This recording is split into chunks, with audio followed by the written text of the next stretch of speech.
This episode of We Are Libertarians is brought to you by Audible.com. Enjoy one free audiobook courtesy of We Are Libertarians. Choose from more than 100,000 audiobook titles, including works by Ron Paul, Walter Block, Murray Rothbard, and the Cato Institute. Audible.com also has audio of radio and TV programs and audio versions of magazines and newspapers. You can get the Audible app on any mobile device or download the audio to your computer. Go to audibletrial.com/WAL or head to WeareLibertarians.com and find the link to get one free month of Audible today.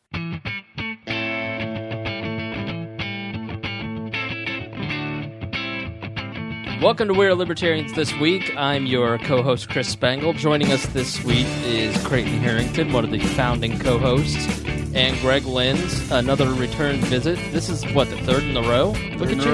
Look at you. It's Chris Galt's birthday, so we want to wish him a very, very happy birthday. He's finally 18. So he's finally turned 18. So we decided to do the episode at about 2 o'clock today because we have tough schedules this week. And Galt said, Mondays work for me. And we said, great, cool, let's do it tonight. I called Galt at 4 o'clock. I can't do it, it's my birthday. I've got to get presents. I'm like, okay, thanks. Did he say that? He did. No, he didn't. Okay. So we all know he was thinking it. So luckily Greg could come through in a pinch. I'm sure he got a Google car, a Google Google girlfriend, something Google, yeah. tattoo. Something Google. Yeah, he probably went and got drunk, went out Google tattoo. So if you are watching the live video stream, we have a brand new setup. We have a brand new HD camera, so you can see the HD stream. We've also managed to hook the board into the computer, so hopefully it sounds okay.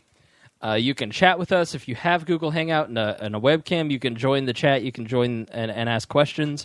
We'd love for you to do that. Go to, it's wearelibertarians@gmail.com is the Google Hangout account that we use, so go check that out. Be sure to check out the website. Today I posted up something that's actually been pretty popular. For once, I've managed to procure some content that people actually like. I don't know how it happened, but generally it usually whenever you mention Ron Paul, you get some hits. So this was actually pretty interesting. I saw this earlier today on the Ron Paul archives, and it was predictions made by Congressman Ron Paul in April 26th of 2002. And the amount of things that he predicted in 2002 have come true. So go check out that list at WeareLibertarians.com, and I give a little opinion as to why I think he's... I don't think he's a Time Lord, honestly, but he is certainly right. So check that out at WeareLibertarians.com. Let's get into it. Let's start with the coin. Who's done their homework? Who did their research? Creighton, do you want to tell us about the platinum coin that's being discussed by Paul Krugman? And Paul Krugman thinks this is a great idea. So it's got to be a terrible idea. He also thought the housing bubble was a good idea. He thought the housing bubble was a great idea. So the basics are, there is an idea floating around that if the Federal Reserve, there is a loophole in the law. Okay, you can't print money to pay bills, despite what we think. You can't print money to pay bills with one peculiar exception. Money has to be created by the Federal Reserve, and they put it into circulation by buying federal debt. So that's an artificial distinction, but isn't all money, and these are Paul Krugman's words, because the Fed is effectively part of the government. Effectively, meaning they're not really part of the government. They're two separate entities. But the debt bought by the Fed counts against the debt ceiling. So the Treasury can mint platinum coins and any denomination that it chooses. So they could mint a 2-ounce platinum coin and say that it's worth $1.5 trillion. And there are people who think that the Federal Reserve should mint a couple platinum coins I don't think it's the Fed that they want to do it. The Treasury Secretary. They want the actual... the Treasury mints it, yes, thank you. That's a very important distinction. Very important distinction. The Treasury mints it, and then instead of having to go through the entire debt ceiling debate that we had last week on We're Libertarians, they just borrow against that new coin that they've minted. They've basically created $1 trillion worth of value out of thin air, well, thin platinum, and then can borrow against that borrow against that trillion coin. Now, we are advocates of sound money. Doesn't this sound like a good idea, Creighton Harrington? No. Okay, why not? Because it's still, you're printing money. I mean, you're putting it on metal, but you're printing it nonetheless. Mm-hmm. There's important. I mean, as a quick rundown of how the Fed operates, there's this. If you ever take like a college level macroeconomics class, they'll talk about the independence of the Fed.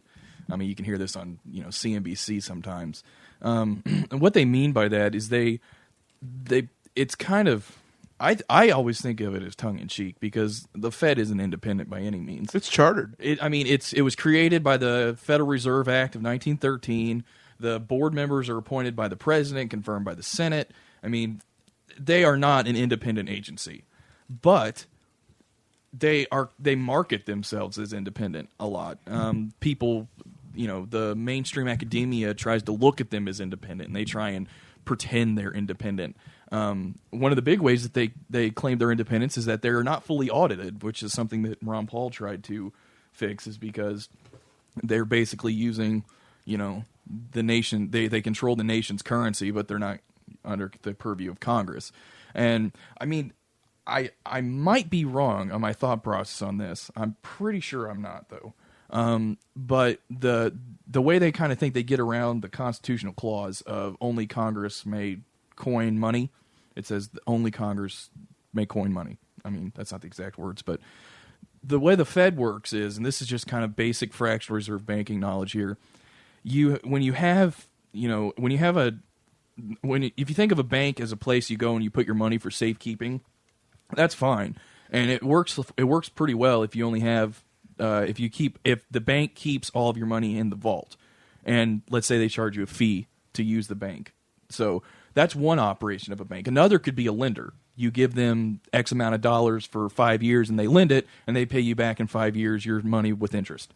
That's another thing. But the two are not, you can't necessarily combine those two operations. So what they do though is they combine them. They say you have money where you put, let's say, $100 in your bank account, and then from that $100, which you can go and you can pull the $100 out, the next minute. You don't have to. There is no obligation for you to not use any of that money for an amount of time because you're not loaning it. You're just housing it. Either way, the bank loans that money. They loan some of it. So as long as everybody's not taking out all of their money, and if you've ever seen It's a Wonderful Life, you'll know what I'm talking about.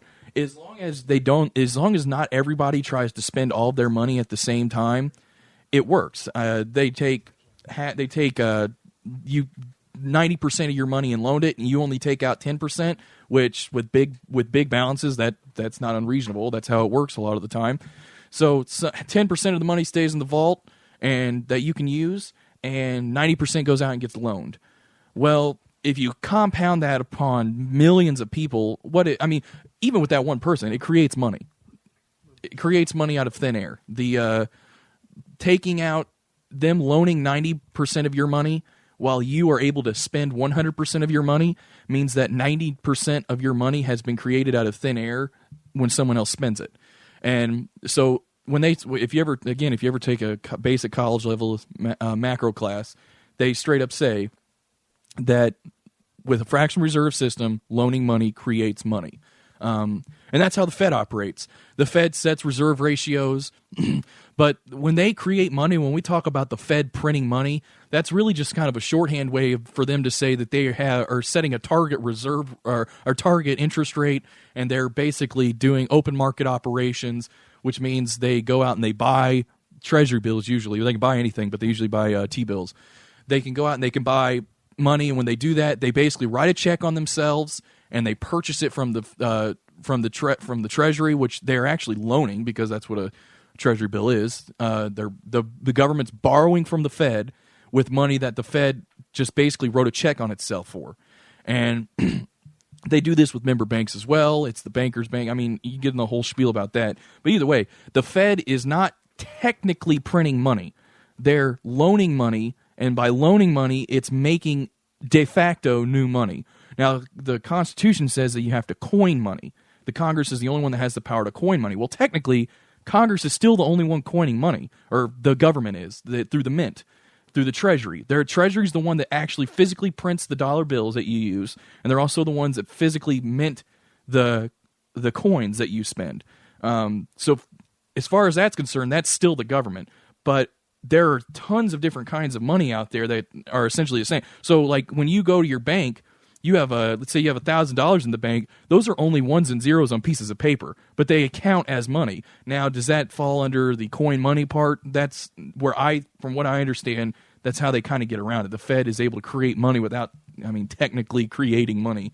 But the Treasury with this platinum coin thing is essentially using, and it's not even technically the congressional part, the constitutional part, where they say you can coin money. It's an obscure law which they basically use to make commemorative coins out of platinum, but the denomination was never legally limited. So they said, well, we can make $1 trillion coin if we want.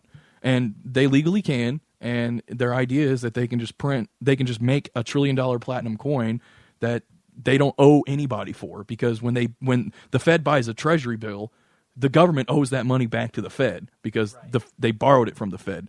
But if they just make a T-bill, or they just make a platinum coin out of thin air, well, I guess out of the mint, then it's denominated as $1 trillion, and they don't owe that money to anybody, but they can spend it.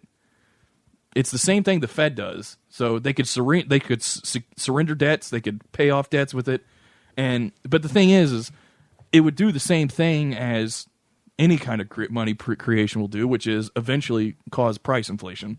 But that's not really what they're worried about. Yeah, Greg? Absolutely. What I think is interesting is the coin collectors are essentially terrorists of America because of that clause. Because of a clause for coin collectors is actually, I think, the exact language in the law that you're able to do this. The president's able to do this.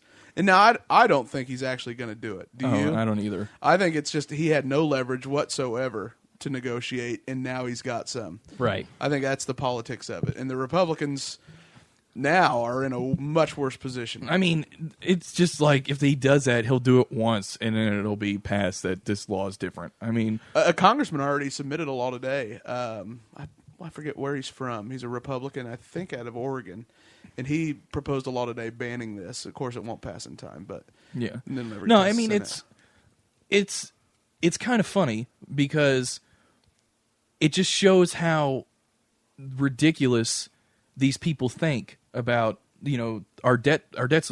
They might as well just say, well, why don't we just ignore our debts to the Fed? Because what they're going to do is they're going to pay the Fed with it. They're going to put it at the Federal Reserve to surrender some of their debt to the Fed. And the Fed could always cancel their holdings. And the stupid thing is that because everybody believes the Fed's independent, or they operate like the Fed's independent, they pretend that these debts to the Fed are actually like legitimate debts.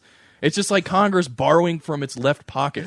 It's right pocket borrowing from its left pocket. And that's the bottom line. And its left pocket is a little bit more economic savvy is the only difference. Once you get down to it, it's the same exact discussion that we had last week.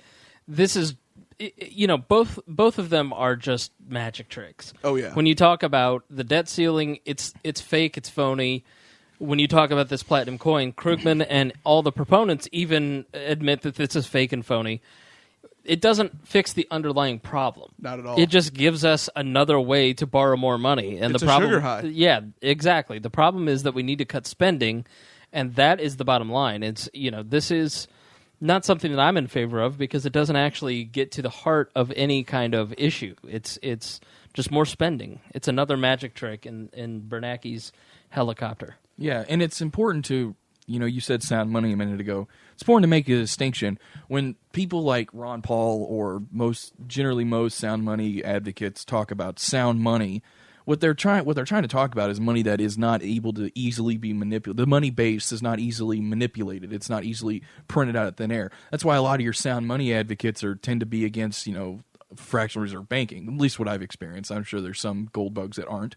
But for the most part, they tend to be against fractional reserve banking because the under that system, making a loan is making money, and that's kind of the antithesis of what the sound money guys are trying to operate. They're trying to say you need to have a Stable money base, money base that can't. And that's why a lot of sound money advocates are gold advocates, because if your money is limited to gold, then essentially nature dictates how much money you can have. And there's other ways to do it too. I know they floated a bundle of goods for a while, doing it tied to different consumer prices, that type of thing. It doesn't have to be gold, and it's never going to be anything though. No. I don't think you can get me on record on this show. I do not think in my lifetime that the dollar will be tied to anything other than faith, like it is right now. I think it's probably going to depend on the Fed chairman, because like when Volcker came in under Reagan, he boosted interest rates to pull inflation out of the economy and get it under control. And then Art Laffer helped him construct, supply side economics. And what they did was price targeting. They targeted it to the gold price. When it got high, they would lower the money supply. When it got low, they would print more money. And I think you can do it that way and keep it relatively stable. That's not a true gold standard, but I think that's as good as we're going to ever get. Yeah. And one of them, you got to remember, it's a political problem as to why it has to be gold. Technically, and I just want to be clear, I do not advocate this, but you can have a paper money that, at least now, you can't start that way, but now, the way we have it now, if we were able to, keep under the impression that counterfeiting would be relatively low, if not non-existent, you can have paper money be a sound money base. You just have to make sure that you have a 100% reserve ratio, and Congress or the Fed does not print money. The Treasury doesn't print more money than exists, so they have to keep a certain amount of money. It could just be what's out there now, and they just stop printing money, and they have a 100% reserve. It would in theory, it would work. Now, the problem is that, the temptations to manipulate that system is that's why people say it needs to be gold. It's because paper's too easy to manipulate. But, it's just important to understand that money isn't the problem. A lot of people see fiscal problems can be solved by manipulating the money supply, and you can't do that. All it does is redistribute wealth. Yeah. The problem with an economy, with any kind of economy, is production. How to get resources turned into goods.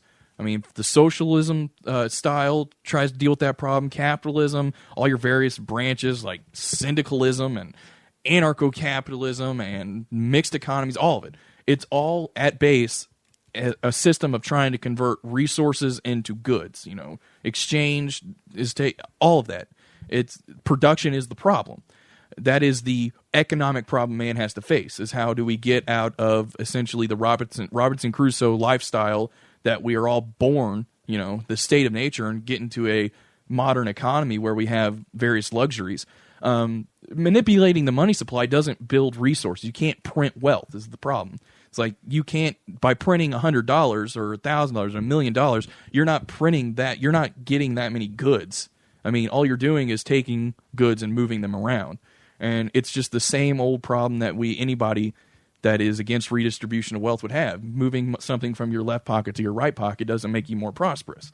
And that's what money printing does ultimately. And it has also the negative side effect when it's done through making loans of causing the business cycle through capital misallocation. Boom bust cycle through capital misallocation. So, the sound money advocates, I think their heart's in the right place by saying that it has to be gold.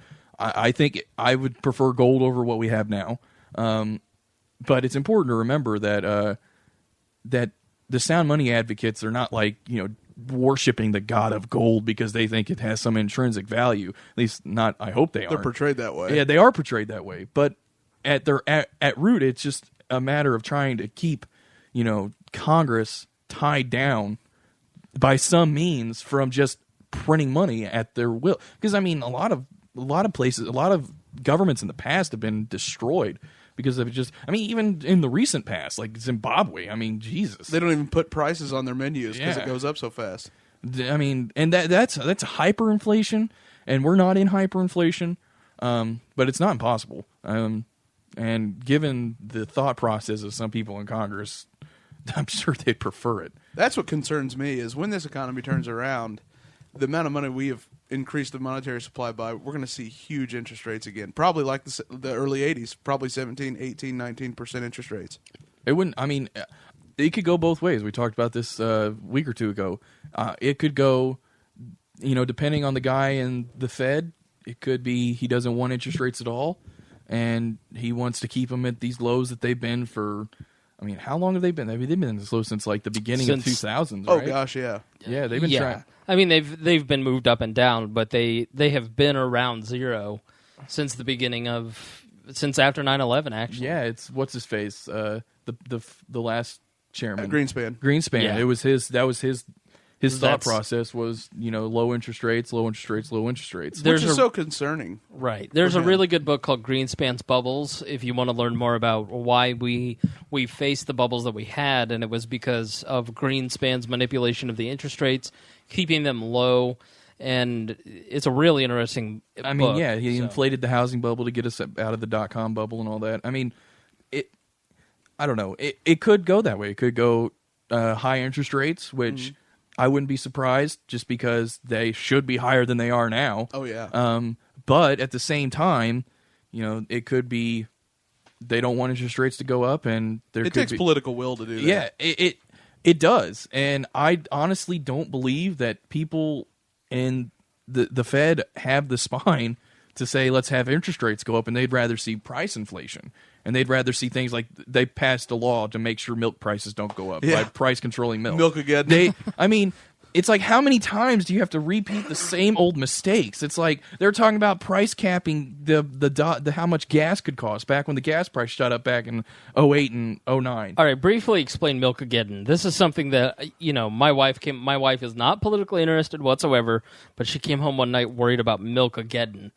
Greg, explain what was about to happen because of the Farm Bill. Okay, essentially all it was a subsidy that was going to end up driving up the cost of milk. Right. And so we subsidize milk right now nationally, so more people, it's more affordable because it's considered a vital part of our diet, even though like 30% of the population's lactose intolerant.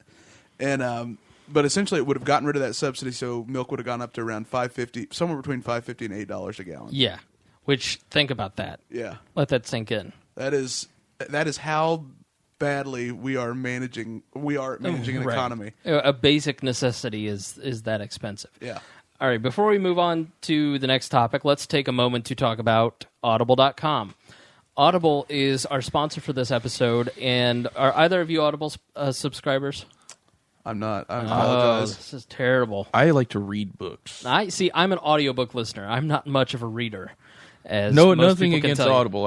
I like reading books. See, I'm an audiobook listener, and I was actually just listening to Walter Block's In Defense of the Indefensible. Oh, yeah, I know. Have you ever read that? Have you ever read that? I book? haven't read all of it. I've read. You know me. I've read plenty of Sure. stuff about it. It's a defense of people who are not defensible. It's people like pimps, prostitutes. There's one The where moneylender. the one I don't agree with is the counterfeiter, but he has all the worst of the worst kind of people in your mind. you know. So I was sitting at lunch the other day, and I was listening to the audiobook as I was playing games on my phone, and I really enjoy listening to audiobooks. You don't have to carry the book around. It's right on your phone. I enjoy Audible.com, so check it out. If you want 1 month, you want one audiobook, you can get Walter Block, Murray Rothbard. There's a lot of libertarian audiobooks, but there's 100,000 titles on Audible.com that you can listen to. I've got stuff about the Beatles. I've got stuff about psychology, and it goes on and on. So check it out. You get one free audiobook if you go to audibletrial.com/WAL. Try it free. You get it free for 1 month. And if you don't like it and you don't want to sign up for the second month, you get to keep the audiobook. You can download it and keep the audiobook. So audibletrial.com/WAL. Up next is Chuck Hagel. Chuck Hagel was Obama announced that he'd like him to take over for Secretary Robert Gates as the head of the Defense Department. And it's been a bit controversial. Chuck Hagel is a former senator. He's a former Vietnam vet. And he's ruffled feathers along the way, apparently in the Republican Party. The Republicans, even though he's a former Republican, don't seem to be happy with this choice. Now, our token Republican is Greg Lenz here. Libertarian Republican. Libertarian Republican, but you're still a traitor. Why do you people not like Chuck Hagel? And I mean you people. You people. Okay. Now, me personally, I am a big fan. Okay. I am a big fan, but my party does not like him because he butted heads with Cheney over going into the second insurgency, and then he didn't like going into Iraq. He supported it and voted for the going in, but he wanted them out of there within 120 days. And obviously, the man went through Vietnam. He knows a bad war when he sees it. He knows a war that cannot be won. And I'm a huge fan of him because he stands up to the Israeli lobby. And he got in trouble for it because he called it the Jewish lobby. And they said it was anti-Semitic, which is hilarious. But he stood up to him. Wait, because he said... He called it the Jewish lobby instead of the Israeli lobby. And he got called racist for it, anti-Semitic. You're going to hear about that all in the press for the next few days. That doesn't even make sense. I know. It never does. That's like I hate to say it, but I have to repeat Johnny Rocker or whatever, John Rockers. I didn't know baseball player. Yeah, I didn't know Jew. I never thought Jew was a bad word. Yeah, but I think Hagel's a good nominee. I think he's one, having served in a war, he's going to be very conscious about putting us into any kind of conflict at all. Now why the Republicans hate him too, though, is he wants to open up direct talks with Hamas and Hezbollah. and Iran. He doesn't. He will. I guarantee you, he will not want to get us into any Iranian affair whatsoever, no matter what Israel cries and kicks and screams. And then on the last thing with him that they don't like about him, he said none of those organizations should not be called terrorist organizations. He does not believe Hamas and Hezbollah are terrorist organizations, and that rubbed the Israeli lobby a long way. Yeah, I know he sounds like he'd be a libertarian dream, and there are some things where he gets things right, but he was a proponent of the Patriot Act. He voted for reauthorization of the Patriot Act. He voted for FISA, which just got renewed actually in Congress. It will be a breath of fresh air to have somebody who isn't like chest bumping. He's not a neocon, which is great. Yeah, even Obama's. Well, I mean, compared to Cheney, no. Well, yeah, that's the standard. For the most part, even Obama's cabinet has been relatively Bush. I mean, I think we could all agree that his cabinet has not been a very much of an improvement over Bush's. But to have somebody in there that, at least in their past, has possibly said that they're not 100%, will die for Israel kind of people. I mean, that might be a little refreshing. He also voted against No Child Left Behind. He voted against Medicare Prescription Part D. He did vote he voted against McCain-Feingold. So those are three votes that obviously a lot of libertarians would agree with. So he has his ups and downs. Obviously, he's obviously not perfect. I think he's largely a continuation of our foreign policy, and that's why I'm not really, while there may be some policies that he's better than Dick Cheney on, I don't think he's very hard. You don't think he's an improvement over Gates? I think he's sort of the same as Gates. Really? I see them sort of being the same two guys. Not labeling Hamas and Hezbollah as terrorist organizations, so you can open up direct talks. That is a big. That's sticking your neck way out there. But if you're the head of the Defense Department, what does that really mean? I mean, what? Yes. No. Yeah. You are beholden to President Obama. You're still under the authority of the Commander-in-Chief. Well, a lot of these are all image things anyway. I mean, President Obama. I mean, a lot of these picks are sheerly for the fact that it says something about the president by picking this person. Right. So, the guy Obama knows what he's done in the past. So I'm not saying that Obama's had a complete turnaround in his foreign policy, because I know that's not. And I know that for the most part, he's going to probably be the exact same, if not worse. I mean, he's shown no reason for us to believe that he'll do anything different this time than he has before. But having somebody in there that could at least get a lot of people in America to talk about the fact that, you don't really have to bomb other countries all the time. What? It's like that's my stimulus plan. It's like you don't have to do. It's not like it's part of the Constitution that and then every Tuesday of the month of every week of the month we are going to go bomb some country and it must be passed every month. It's like the president has the authority to blow something up every day. A lot of people, it seems like that's what they think. It's like, well, I mean, that's the president and he's supposed to do that. Rah, rah, rah. Commie. And I mean, why don't you just join Al Qaeda, Creighton? I know, right? I've always known. But I mean, it does. Young Americans for Liberty and let them know I found the plant. Yep. Yeah.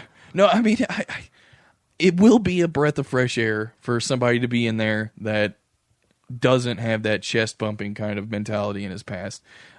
I mean, it's not like he's perfect or anything, but I mean, I like him in that role. Quite frankly, I like him. I think he should get appointed, and I think he should be able to pass the Senate.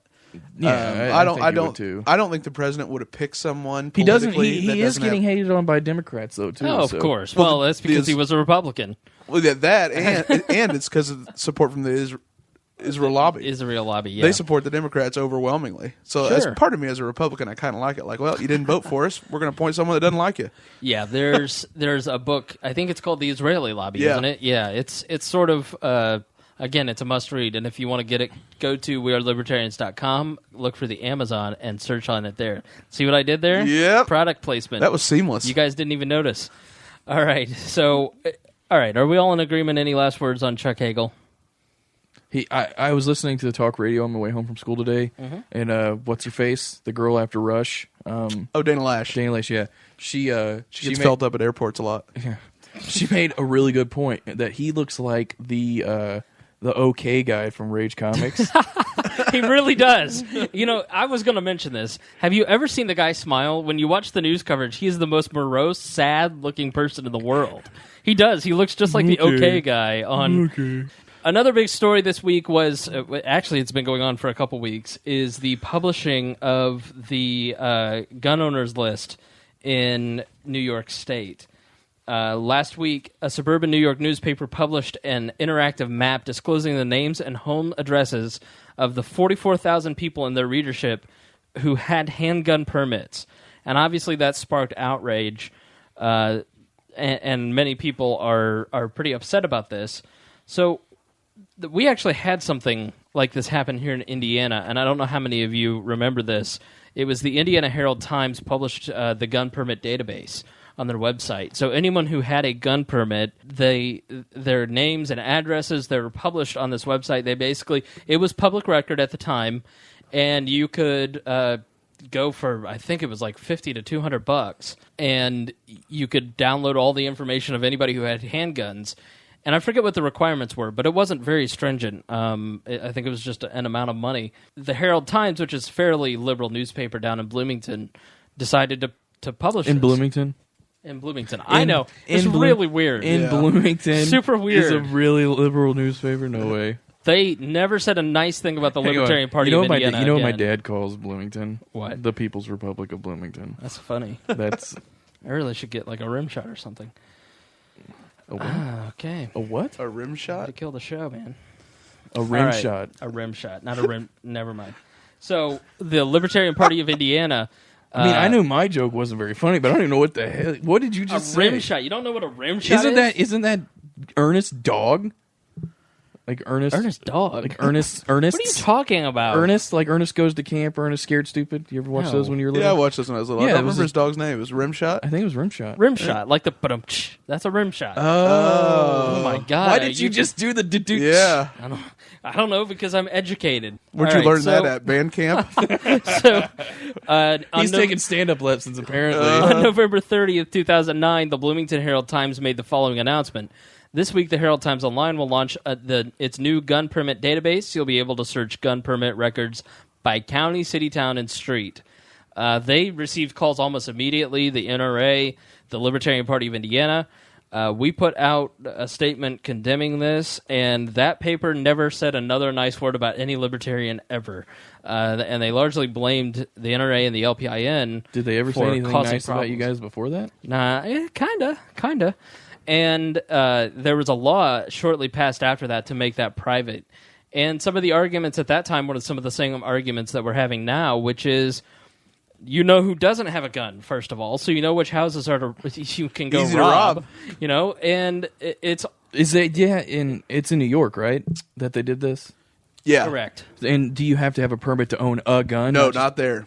It was just registered gun owners, but you are allowed by New York law to have a gun in the home. In New York, you are allowed to have a gun without having it registered with the state. Okay. So all those people could have guns still in their home. It's just not registered. But in Indiana, Is the law the same, Chris? I'm pretty sure in Indiana to own a handgun and carry it on your person out in public, you have to have. You have it ready, but you can have one in the permit. home. You can have. I'm pretty sure you. I mean, you just be 18-year-old and you go up and buy a rifle. That's what Right. Okay, that's what I thought. I do think you have to have a gun permit, right? To buy a pistol, I'm pretty sure to buy a handgun, you have to be 21. Yeah. I don't think you have to have a permit to buy it. No. You have to have a permit to carry it on you outside. Yep. So, YouTube comments. I have no idea what's going on. If I'll give you a rim shot, $50, $100 if the other guys watch. God bless YouTube. Okay. That's pretty high. Yeah. So, all right, maybe that's a way to make money with forget Audible. Absolutely. Who wants a picture of Spangle getting rim shot? Okay. So, all right, we're going to try it again with Jesse here. Jesse, give us your thoughts on the gun laws and the situation out in New York. I think, didn't the criminals say that it just makes everything much easier so they can target people now? That makes sense. So why should politicians care about that? That makes sense. They should make it easier to obtain a gun for reasonable people. All right, whatever I just did really helped out. So Jesse's not killing us with volume on our end, and we're getting... This is such a professionally run podcast. Listen, there's two viewers. One of them's Jesse, and the other is James Neese. Who are we impressing? So, Didn't you used to work in radio? James. yeah, but you know what? The magic of editing. Can't believe you're not still working in it. All of this is going to get edited out, and it's going to sound amazing. You'll never know that any of this happened, and we get to talk to our friend Jesse Riddle out in what county are you in? Henry. My tag right here says, oh, sorry, I shouldn't cuss. Yeah, you really shouldn't. This is a professional broadcast, man. Henry County, man. Secretary of the Henry County Libertarian Party joining us. Give us some thoughts on the situation out in New York where they've published these gun laws. What would you do if you were one of the people in this? How would you feel, and what would you do? I mean, you're going to be pissed, right? Right. So, because your privacy, it's data that is sort of private that, you don't want to publicly announce that you're carrying a gun unless you opt to do so, if you can openly carry or whatever. Right.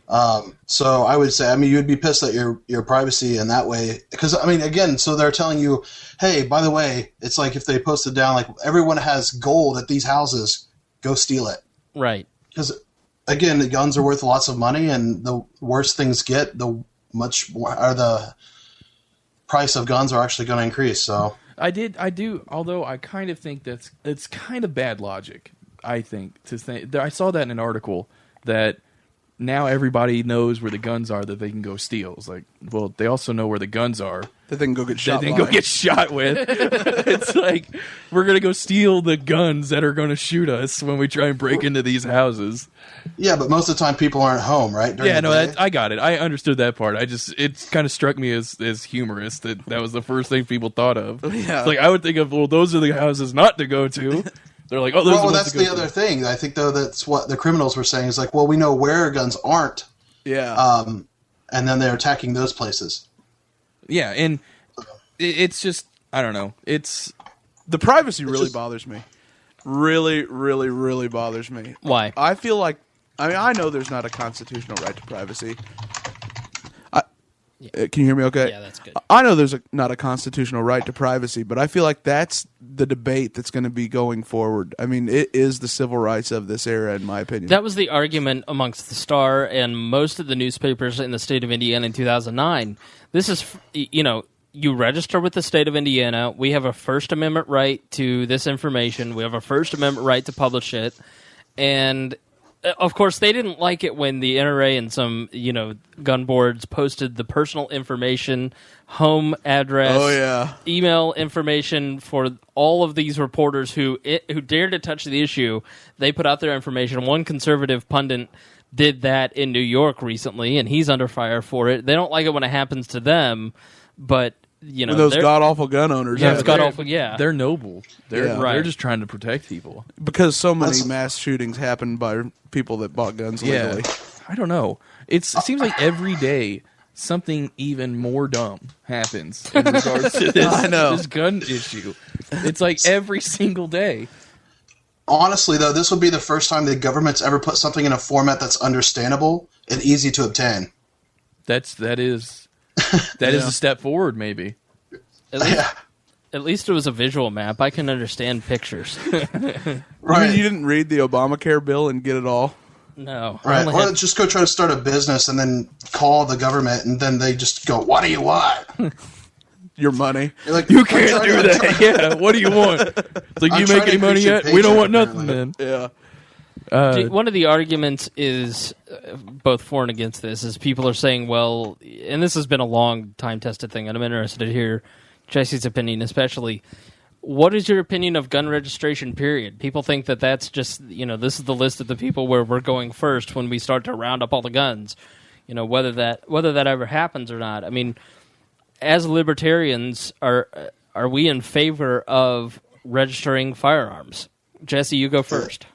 Well, I'm leaning anarchist, so I'd say no. But I'm just saying, like, you could obviously. I mean, I see the point where people want to, like, at least from like a prescription perspective, like getting an okay from a doctor and knowing it doesn't need to be private information, but if you have been at least like locked up for mental instability, then I could see that going on. But you think that's not, you think they should still be able to buy a gun? I just understand why people would want that.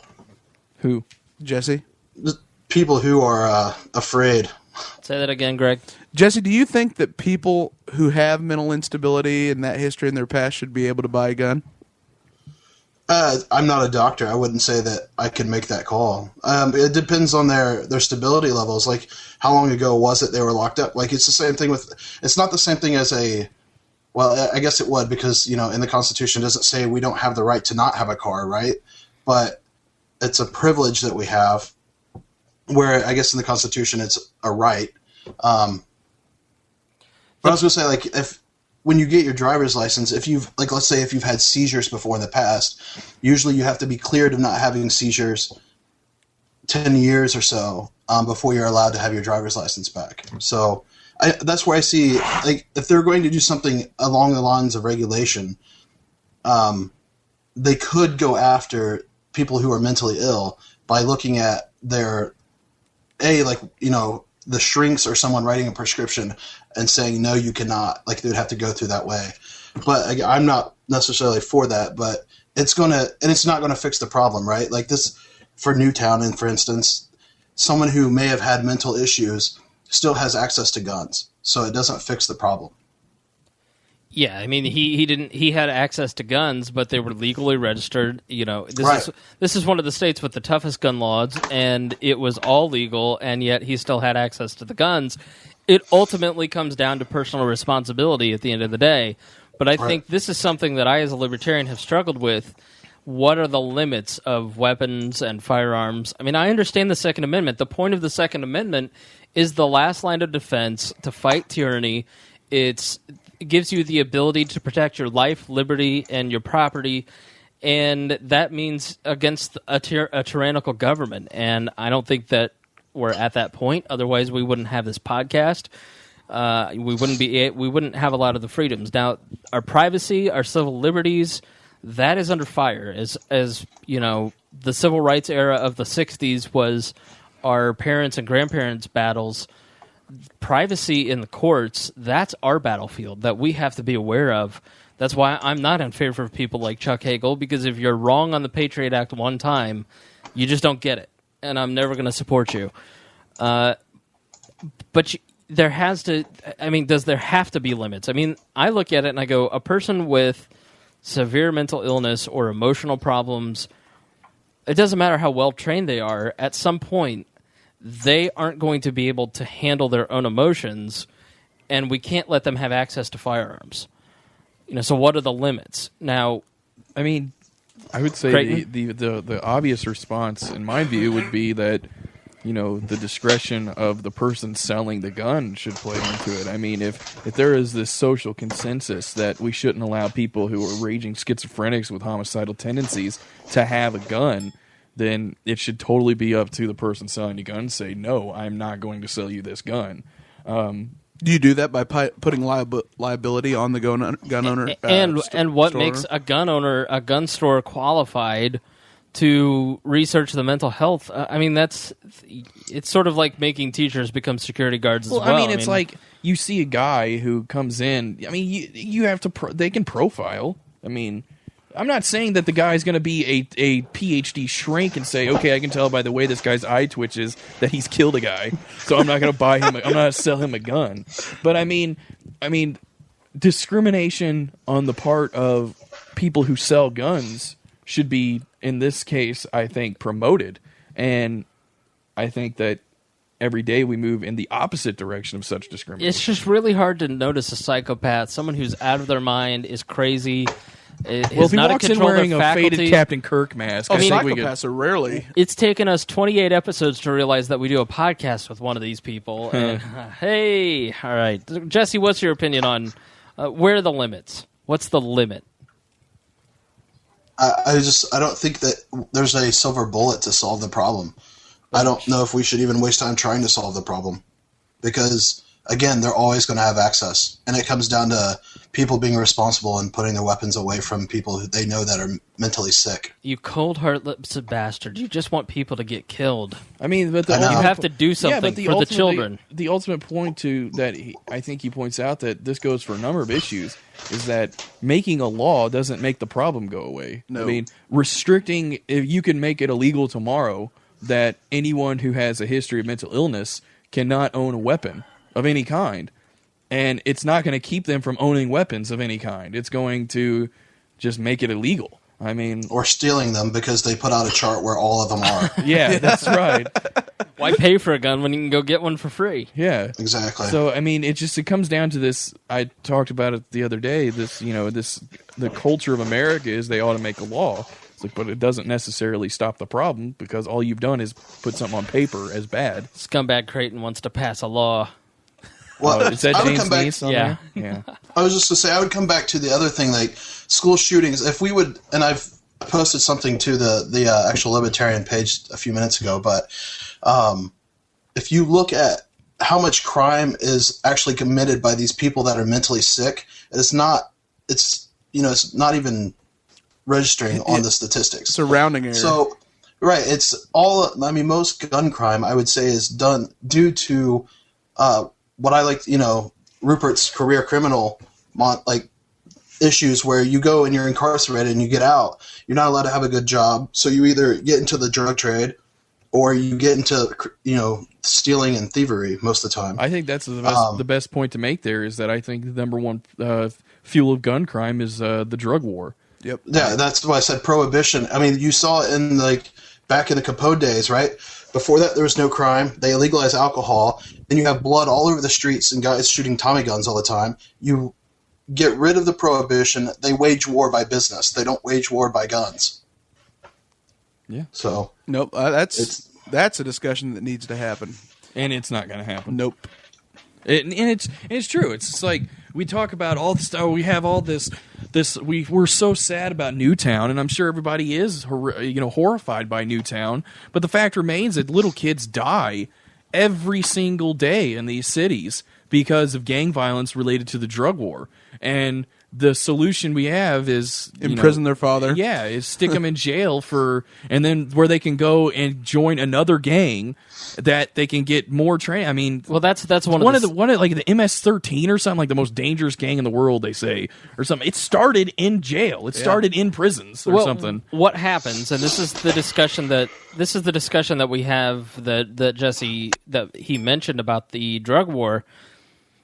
You get someone who's busted for pot. And they go out, they get busted for pot, small possession, they go to jail for 12 to 15 months. They're there, they learn how to become a better criminal.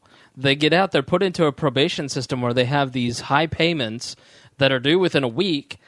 They don't think stealing is wrong. They think going back to prison is wrong. And this is something that Rupert tells me all the time, because Rupert's Kids is a charity that takes kids who are 12 to 22, 23, 20. I mean, he's had people as old as 30 who are getting out of the criminal justice system, meaning out of the probation system, out of jail, and he's teaching them how to use credit cards or debit cards, how to use to keep yourself Self-sustainable. Self-sustainable. Thank you. I'm I'm having mouth problems. I'll tell you about it some other time. I broke a molar, so I have basically a razor rubbing up against my tongue that I'm having fixed tomorrow, and it How hurts did you like break a molar? I was eating popcorn and I cracked it. You're a manly man, aren't you? I'm quite the man. So which popcorn was that? So I know not to buy it. That's rock hard. It was some diet popcorn. See that? Oh, that's your That problem. Diet popcorn? That diet crap will kill you, man. Oh. How do you make diet popcorn? My wife has all kinds of diet stuff. I don't listen. Do I look like I'm the diet person in the family here? I didn't think so. So, anyways, he takes these kids who are getting out of the criminal justice system and he teaches them how to live. And the system is set up against guys like this, people who are learning. You know, he tells me all the time they think that it is worse to go back to prison than it is to steal and make these payments. You know, we set these guys up for failure, and most of them are guys, okay? I mean, there are girls, too, that suffer the harshness of our criminal justice system, and at some point, we have to start framing the drug war, and I think we're getting to this point where it's, I want to get high. I should have my natural rights restored so I can get high, or you know, I should have my natural rights because that's just what the Constitution says. We should be framing it in the human terms of lives that are destroyed, communities that are destroyed. I mean, it's really sad, and the human interest is there. And people, once they understand the human aspect of it, then they will want to fix it. I think it's framed that way right now, though. They take the drug usage as what is destroying communities. Right. Faces and so, of math. Yeah, that's what I was going to say. It's people like Bill O'Reilly saying that these Mexican drug cartels are being propped up by all you people who use drugs, you bad people. Smoke the hash. Yeah, you smoke. With your drug cigarettes. Yeah, it's like, I do think that's what happened, is they immediately respond with, what, we should just give up? And they were still at this point where they don't make a distinction on the fact that using drugs is a nonviolent action, while committing murder is. But most people have no problem making the leap from saying, "Oh, we should make drugs legal." Well, maybe we should make murder legal too. I mean, people don't really recognize that that's an illogical leap, but they do. They do it anyway. That's the mentality of a lot of people, and I get it. I mean, I don't do drugs. I drink, but I don't do. That's a drug. Yeah, it is a drug. So I guess What? Bad alcoholic. That's not a drug. Alcohol is a drug. It's a depressant. But I don't smoke weed. I don't. Not me. Makes me feel amazing. I don't do illegal drugs, I guess. And I don't really like them. I do recognize the point that a lot of people make that it does. I do think that in the path of drugs, and this may be a result of our actions with the drug war, but in the path of drugs follows a lot of bad things, broken up families and all that stuff. And I think to an extent it is because of the drug war, the way we have been waging it causes these things to happen because of how we're trying to stop people from getting drugs. I think Portugal is a good example where they legalized them and drug use went down. It was all that kind of stuff. But at the same time, I don't think that they're good. I don't like them. I don't like what follows in their wake. But it doesn't mean we make them illegal. I mean, there's a lot of things I don't like that shouldn't be illegal. But again, it comes back to this. I think this American culture of it's bad, make a law. It should stop, make a law, and that's what a lot of people. It's an overreaction. It is, but it's a very knee jerk and very American reaction. To tell you the truth, Yeah. A lot of people nowadays, that's just what they say. It's like it's bad, make a law, and I mean.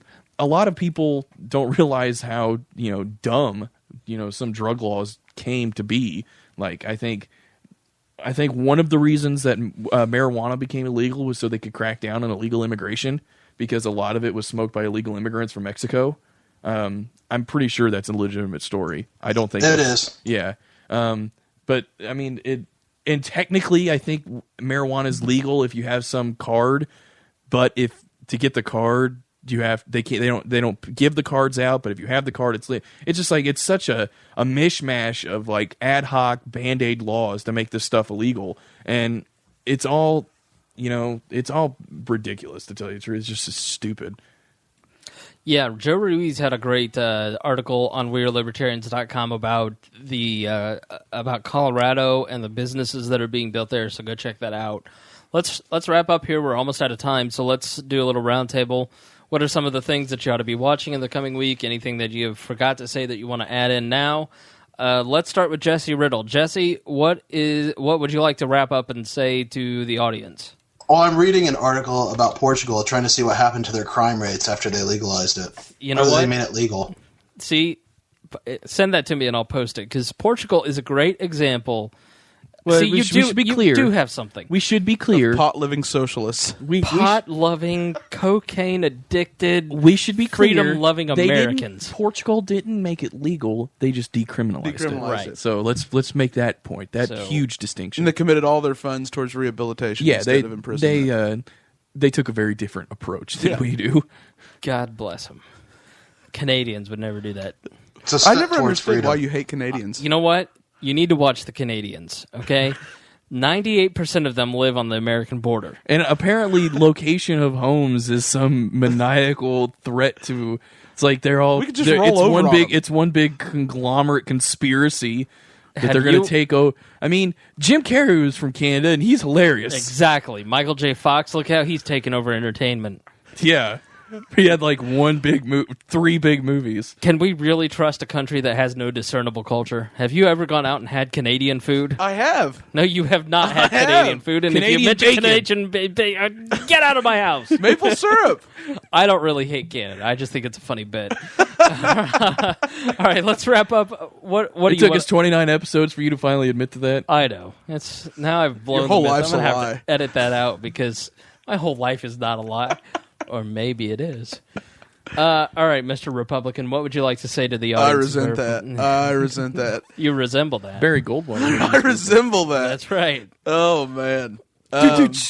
He sat on my couch there not even 2 short hours ago and said, I really think Mitt Romney is an admirable man. I do. Get out of my house. Character-wise. Hey, he has a good hair. Get out of the state. Actually, I think he kind of belongs in this state. He has a good. Hey, the guy knows how to cut his hair. He does. Actually, he has people that does that for him. Yeah, he has people. He the help does that. Right. The hell. How did it Bunch take... of haters. Bunch of It haters. took almost an hour for the show to get entertaining. What the hell? I just joined. Yeah. It's Jesse's fault. As far as the debt ceiling goes, I actually think we're going to get cuts. I think we're going to get something done. I really do. I know. Poor delusional I know. bastard. I know you guys disagree. We're not going to do. The Republicans aren't going to let it go over. The Democrats aren't going to print a platinum coin. Something's going to happen. And I thought they were the same party. they're clearly not. Clearly not the same party. They do the same things, but they argue with each other about it. That's not true. We keep women in the kitchen. Oh, wow. Just joking. I'm kidding. Oh, wow. A lot of female listeners to the show. No, and we've never had a female on. People are going to start to talk. That's your fault. True. We do a good job here. We might get a rebuttal like sometime soon. We did have Maya on. That counts. Yep. Creighton, what do you think is coming up Yep. next week? I'm not touching that one with That's what she 10-foot said. pole. What's coming up next week? I mean, for me, school's kicking back in, so I got a lot of stuff to do there. I'd say national-wise, I think the debt ceiling is going to become more of an issue. This platinum coin thing, I think we're going to stop talking about in like 2 weeks. Yeah. It's going to be one of those like, haha, that was funny. And then it's going to be over with. I don't know. I know we talked about Justin Amash did not vote for Boehner to be speaker. I'm pretty sure I saw this on a Facebook feed, so I'm pretty sure that it was from a source I relatively trust. I think Thomas Massey, the new guy from Kentucky, I'm pretty sure he voted for Justin Amash to be Speaker of the House, Wow. which is awesome. I always Very thought cool. Thomas Massey was going to be okay, but that'll be cool if he continues doing such things. Mine is a little more localized. We are based in Indianapolis. We're currently recording at Greenwood out of my apartment, which is why if you watch the YouTube video, you can see the glamorous surroundings. The Indiana State House is back in session starting today. Today was the kickoff. We've already had some awesome bills like putting the Lord's Prayer back into schools, into the public schools. Didn't they reintroduce the sound money law? I think so, yes.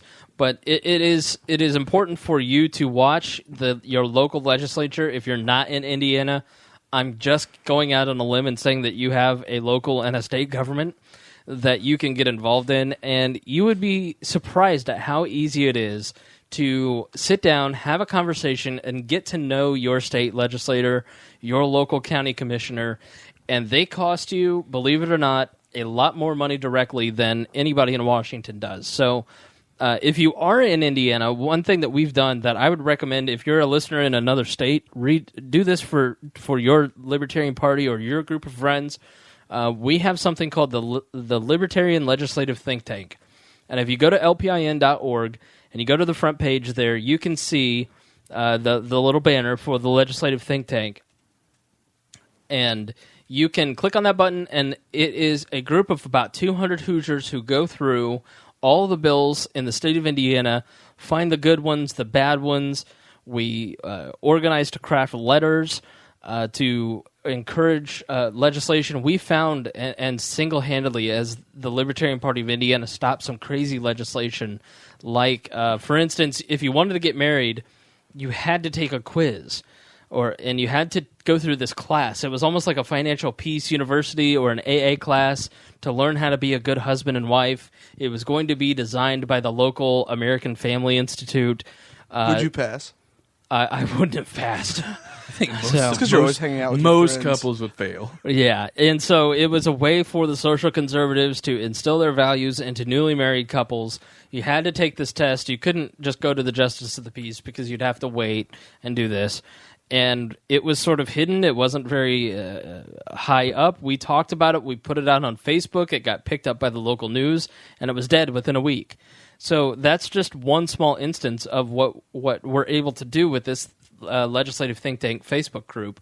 And you can start one in your own state, and it's really helpful. We've invited legislators to it. A lot of state legislators read it. They're in the Facebook group. They watch it, and they're interested to hear, especially Republicans, are interested to hear what libertarians think about local policy. Because so often they only hear from lobbyists, they only hear from other Republicans, they only hear from Democrats, and they're looking for that unique perspective. So lpin.org, check it out, copy it, steal the idea, do it in your own local area. It's really, really cool. So, I actually have one thing. If anyone reads the website, you know this. wearelibertarians.com. Representative Jose Serrano of New York introduced a amendment into the Term limits. to remove the term limit of the president. It's in committee, and everyone knows it has like a 0% chance of passing. It gets introduced every year, but it's... Well, a lot of gives years you shudders. it doesn't make it out of committee, right? Right. It did now. No. No, it's in committee, and it was introduced into it will hopefully the get committee. tabled. So. It'll yeah. I mean, even if it did get it out of committee, I mean, John Boehner isn't going to put that at the top of the pile. But This is the most beautiful. this is America. This is America. Oh, good old and effective John Boehner. So, Yeah. all right. Well, thank you He's chasing the American dream. Thank you for listening to This Week of Weird Libertarians. Thank you to Jesse Riddle for joining us on the Google Hangout. We'll publish the afternoon that we do the next show next week. We'll put that out on the Facebook page and let you know what time we're doing it that evening. Add a half hour to that, then you can join us. And then we will be glad to have a conversation with you and hear your thoughts on the issues. So thank you for listening. We'll see you next week. Whammy was. Music for We Are Libertarians is provided by Hoosier musician Brian Keith Wallen. Please check out his website, briankeithwallen.com. The song is Bad Spell. This podcast is produced by What is a Hoosier Productions.